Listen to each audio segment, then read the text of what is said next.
Hey, you read the title. I'm going to be ranking some characters from the Amazing Digital Circus based on how well I think they would survive in the Five Nights at Freddy's universe. I will be judging this based on the thought that this is one of Kane's adventures. Why? I don't know. First up is Pomni. I think she would have a decent chance at survival. Her sheer cartooniness will help her a lot. She would, however, be brought down by her mental state. If she even sees an endo, she's going to go insane, and Chica will kill her. I give her a good B. Next is Jax. Now this is better than Pomni. He's mentioned YouTube in the show before, so I don't doubt that he's watched some YouTube. And if the show takes place from 2014 and beyond, then he has likely seen or heard of FNAF. So that might help him there. On the opposite thing though, he might just bring a gun to the adventure. He'll walk into the pizza with like a fully loaded shotgun. He also acts like Roberho's animation, so he would have that on his side. I give him a solid A. Now it's time for Ragatha. Listen, I don't hate her, I just think she would die pretty early. But before the circus, she had a strict mom, so she's probably never heard of FNAF. She would walk into the adventure feeling scared by the atmosphere, then she would see Freddy and his friends, give them a hug, then die a brutal death. But since I don't hate her, I'll give her the benefit of the doubt and say that she knows they will kill her. Then I say she has a decent chance of survival, maybe till 3 a.m. on night 3. I give her a C. Okay, it's Kinger now. So usually he isn't the smartest character in the show until he's in darkness. This would be good for him since Freddy's is pretty dark. However, a problem arises when you think about one of the main mechanics of the game is your light. In that tiny moment when he turns on the light, he might get distracted by Carl or accidentally let Bonnie into the room.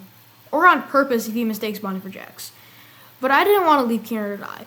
Then I remembered episode 3 exists. In that episode, the cast's breath gimmick is revealed. Kinger has the ability that whenever he holds his breath, he starts to glow. This is amazing, since the characters don't need air, he can hold his breath the whole night and not use any light power. It also doesn't appear that Kinger goes crazy in this state, so that means he would still have his intelligence. So with the ability of free light and a big brain, I say Kinger would beat the adventure without a scratch on him. I give that an S. Zubul's time. I don't really like how their chances are looking.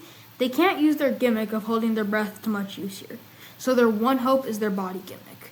And this might help them if they can get some earpieces to increase their hearing. And maybe give some more arms to close doors faster. That would help them. Outside of that, they're dead. I give Zubul a B. Gangle has some of the most potential with this. It's no question that Gangle is a little nerd. She watches anime, likes to draw, and I wouldn't put it out of the question that she might have played a few D&D campaigns before the circus. Since we know that YouTube exists, I also wouldn't doubt that she's watched a Markiplier video or two, and is well educated on the subject of FNAF. So I would say she would probably have memorized the basics to FNAF, and she would beat the adventure. If she does get caught, however, she's made of ribbons, and the animatronics grabbing her would basically have no effect, because she can slip right out. I give Gangle an S. Now the main cast is done, but there are still more characters. Kane would be easy. This is his adventure. If the animatronics got too close, he could smite them from this plane of existence. He gets an easy S.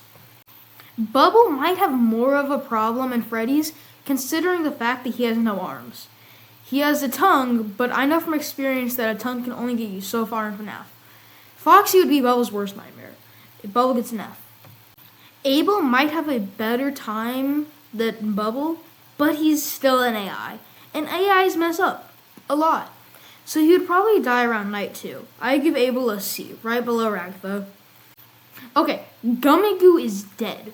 So I have a feeling he wouldn't make it too far in the adventure. F tier. Ming has the same problem as Abel with, being an AI. C tier as well. Disappearing Man is by far the best FNAF player yet. He walks into Freddy's and disappears. He wouldn't have been killed, therefore he beats the adventure. I will take no arguments. S tier. The two Fish brothers from episode 7 would beat every FNAF game in their sleep. They are a superior life form from me and any other being on this planet. Their wisdom surpasses Kane, and I am sorry I am breathing the same digital air as them. They get an S+. That's my rank. That's my ranking of how I think every single digital circus character would beat FNAF if it were like a Kane adventure.